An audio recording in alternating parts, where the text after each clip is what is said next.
Last lecture में हमने पहला C++ का प्रोग्राम बनाया था। ये उसका स्ट्रक्चर है। इसमें सबसे ऊपर नंबर साइन इंक्लूड हम यूज करते हैं। ये डायरेक्शंस हैं प्री प्रोसेसर के लिए। जब हमारा प्रोग्राम कंपाइल होता है, कंपाइल होने से पहले प्री प्रोसेसिंग होती है, यानी कि जो हेडर फाइल्स हमने लिखी होती है नंबर साइन इंक्लूड के जरिए, जो हमने हेडर फाइल्स इंक्लूड की होती हैं, वो सारी प्री प्रोसेसिंग होती है। वो उनका कोड जो है ना सारा, वो हमारे इस प्रोग्राम के साथ ऐड होता है, फिर वो कंपाइल होता है सारा। उसके बाद हम यूज करते हैं यूजिंग नेम स्पेस std, और उसके बाद मेन फंक्शन है हमारा। मेन फंक्शन के अंदर जो हमने स्टेटमेंट्स लिखनी है वो एग्जीक्यूट हो जानी है। हमने लास्ट टाइम देखा था सी आउट, आउटपुट स्टेटमेंट है वो कैसे यूज होगी, और उसके अलावा हमने कुछ एस्केप सीक्वेंस देखे थे। जी आज हम देखते हैं कमेंट्स क्या हैं। कमेंट्स यूज होते हैं C++ के कोड को एक्सप्लेन करने के लिए। याद रखिएगा, कमेंट्स एग्जीक्यूट नहीं होते, कमेंट्स कंपाइल नहीं होते, ये यूजर्स के लिए हैं।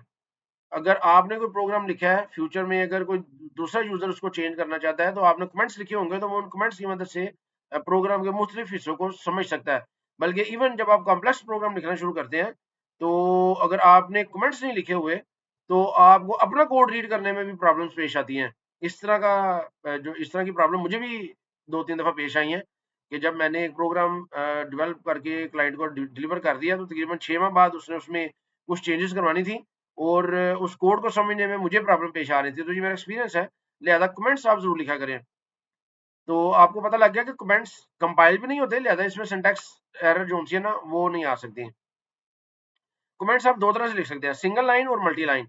सिंगल लाइन कमेंट्स आपने लिखने हैं तो डबल स्लैश से लिखने हैं, और मल्टी लाइन आपने लिखने हैं तो स्लैश और स्टार से। फॉर एग्जाम्पल, ये हमारा प्रोग्राम है, इसमें हमने अगर कमेंट्स लिखने हैं, तो इधर हम कैसे लिख सकते हैं। ये सिंगल लाइन कमेंट है जो मैं लिख देता हूँ, दिस इज फर्स्ट स्टेटमेंट। अब ये देखिए, इसका कलर भी चेंज है। अब ये जो है, ये सिंगल लाइन कमेंट है। आप इसके एंड पे भी लिख सकते हैं, डबल स्लैश लगा आगे, सी आउट इज आउटपुट स्टेटमेंट। तो ये सिंगल, इसको मैं कंपाइल और एग्जीक्यूट करूंगा, तो ये इसमें इजीली कंपाइल और एग्जीक्यूट हो जाएगा, कोई एरर नहीं आएगी। तो ये देखिए, हेलो वर्ल्ड आ गया है।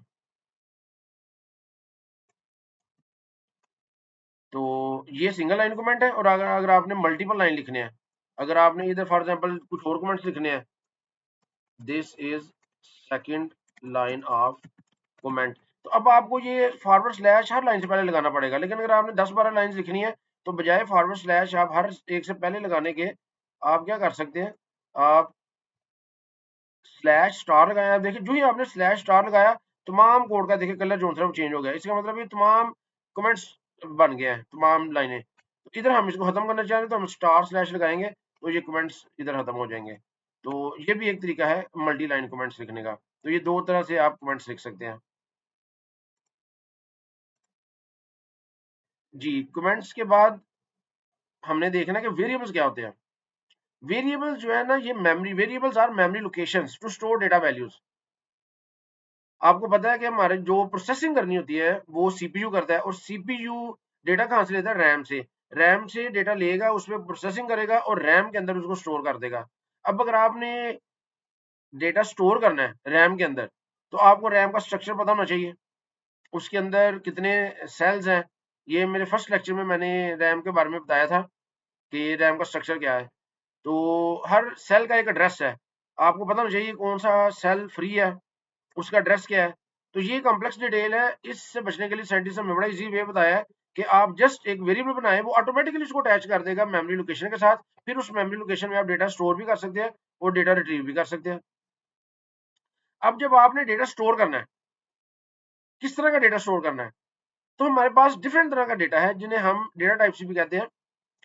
तो डिफरेंट तरह का डेटा हम स्टोर कर सकते हैं। ये 4-5 बेसिक जो टाइप्स है ना, वो मैंने लिखी हुई हैं, जिस तरह का डेटा हम स्टोर कर सकते हैं। सबसे पहले है इंटीजर, INT इंट। इंट के जरिए हम स्टोर कर सकते हैं whole numbers, such as 1 2 3, plus और माइनस दोनों स्टोर कर सकते हैं। फ्लोट के अंदर हम नंबर स्टोर कर सकते हैं, डेसिमल वाले, पॉइंट्स वाले। इंटीजर में पॉइंट्स वाले नहीं स्टोर कर सकते। एक हमारे पास डेटा टाइप है करैक्टर। करेक्टर के अंदर हम स्टोर कर सकते हैं single character, for example A, small, lower case भी और अपर केस भी, लेकिन सिंगल, एक से ज्यादा नहीं। और हमारे पास एक स्ट्रिंग डेटा टाइप है, उसके जरिए हम लेंथ ऑफ करेक्टर्स स्टोर कर सकते हैं, इसे हम टेक्स्ट कहते हैं, जिस तरह हेलो वर्ल्ड, ये स्टोर कर सकते हैं।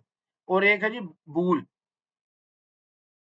ये वेरिएबल ऐसा है जिसके अंदर हम सिर्फ ट्रू या फॉल्स स्टोर कर सकते हैं। ये फ्यूचर में जब इनका यूज आएगा तो फिर आपको सही समझ आ जाएगी कि ये बूल डेटा टाइप कहाँ पे यूज होती है। तो ये इनमें से जो बेसिक हम अभी जो यूज करेंगे, इंटीजर, फ्लोट, कैरेक्टर, ये तीन है जिनके साथ हमें मोस्ट जो है ना ज्यादातर वास्ता रहेगा हमारा। अब वेरिएबल्स हमने बनाने कैसे हैं जी, आपने सबसे पहले वेरिएबल को डिक्लेयर करना है। वेरिएबल डिक्लेयर कैसे किया जाता है, आपने पहले उसकी डेटा टाइप बतानी है, उसके बाद आपने वेरिएबल का नाम बताना है। ये उसकी डेटा टाइप है, ये उसका नाम है और ये उसकी वैल्यू है। तो इसको हम कैसे कर सकते हैं, जरा चलते हैं इधर। अब ये देखिए, इसको मैं खत्म कर देता हूँ। वेरिएबल मैंने बनाना है integer, for example my value या my number is equal to 15। अब आप सी आउट कर दें माई नंबर, तो इसको एग्जीक्यूट करें, तो ये देखें 15 आ गए। तो इस तरह वेरिएबल आप बना सकते हैं। डेटा टाइप, अगर मैं इंटीजर की जगह इधर फ्लोट बनाता हूँ, फ्लोट, अब मैं इसके अंदर पॉइंट वैल्यू स्टोर कर सकता हूँ 15.8। अब इसको एग्जीक्यूट करूंगा तो ये देखें 15.8 आ गया। इसी तरह मैं करेक्टर वेरिएबल बना सकता हूँ, करेक्टर, इसके अंदर मैं एक सिंगल करेक्टर स्टोर कर सकता हूँ, फॉर एग्जांपल ए। अब मैंने ए स्टोर कर दिया, इसको हमने सिंगल कोट्स के अंदर लिखना है, और इसके बाद आपने लिख दिया सी आउट माई नंबर। अब इसको एग्जीक्यूट करें तो ये देखें ए। तो इस तरह आप मुख्तलिफ तरह के वेरिएबल्स बना सकते हैं और उनको वैल्यू साइन कर सकते हैं। तो ये आपके सामने कुछ एग्जांपल्स हैं, इनको आप ट्राई कीजिएगा।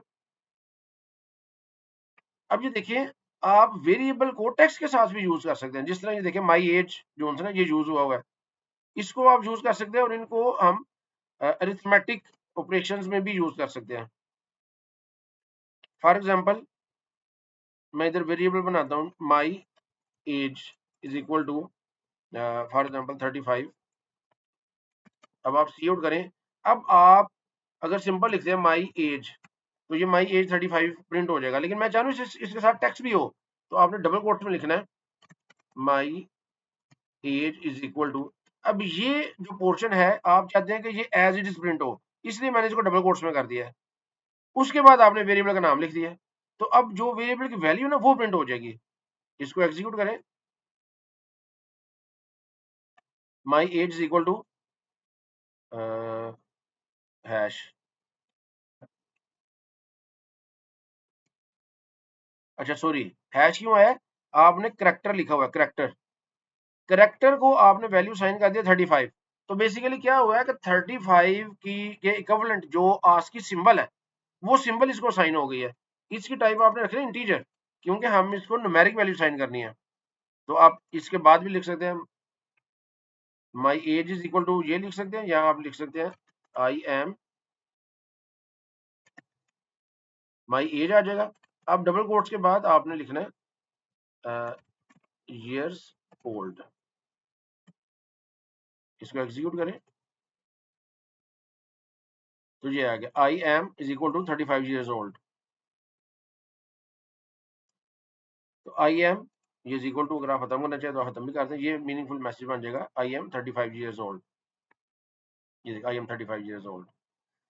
तो ये आपको पता लग गया कि हम वेरिएबल को वैल्यू साइन कर सकते हैं और उसकी वैल्यू प्रिंट भी करवा सकते हैं, अकेले भी और टेक्स्ट के साथ भी।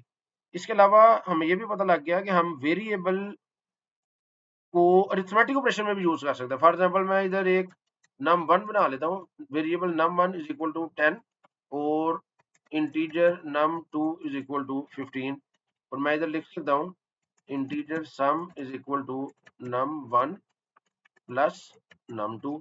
और इधर आप सी आउट कर दें, cout sum is equal to, और इधर लिख दें सम।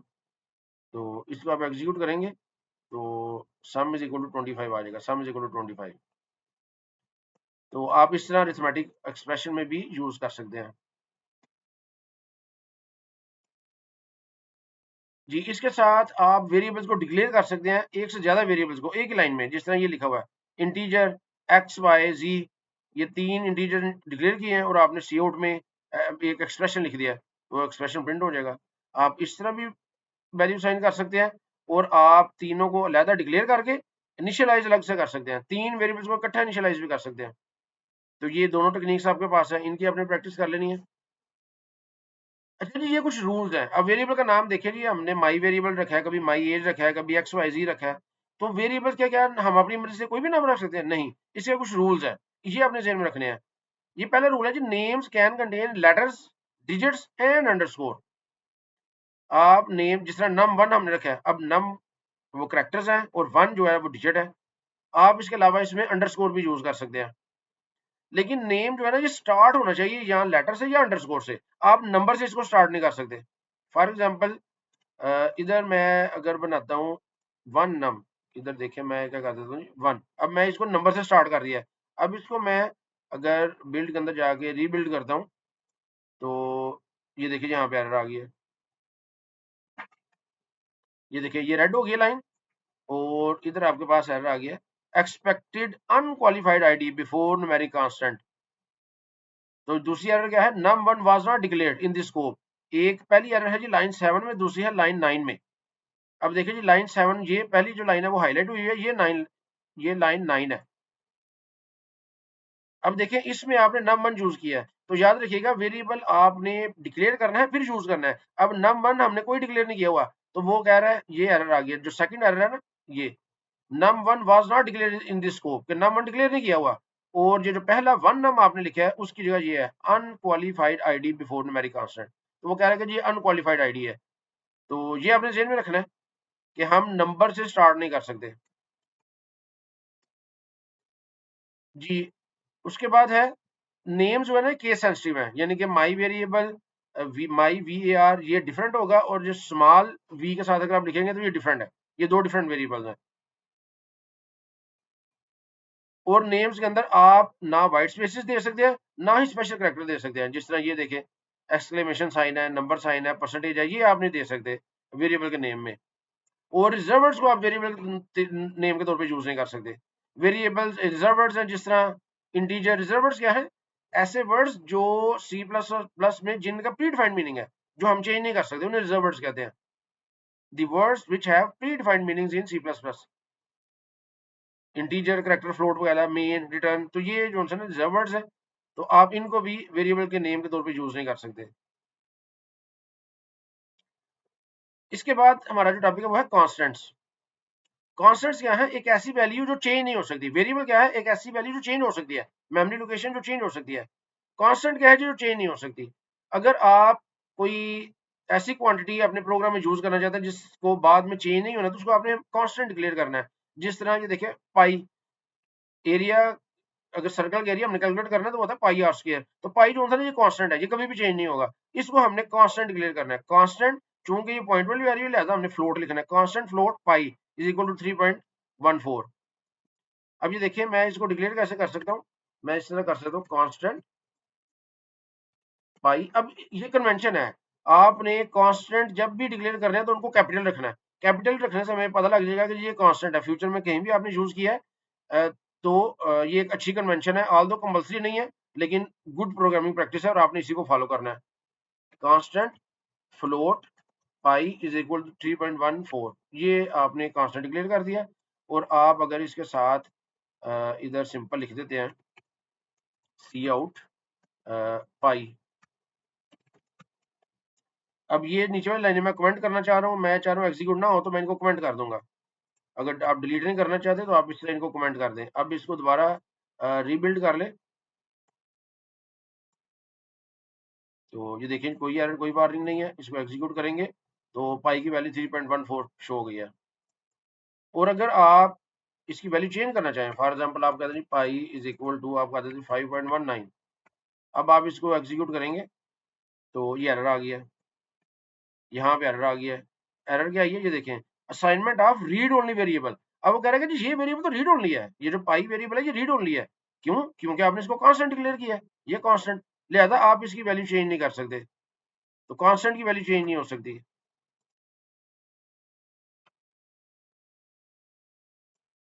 जी, तो ये थोड़ा सा था हमारा आज वेरिएबल्स और कांस्टेंट के बारे में।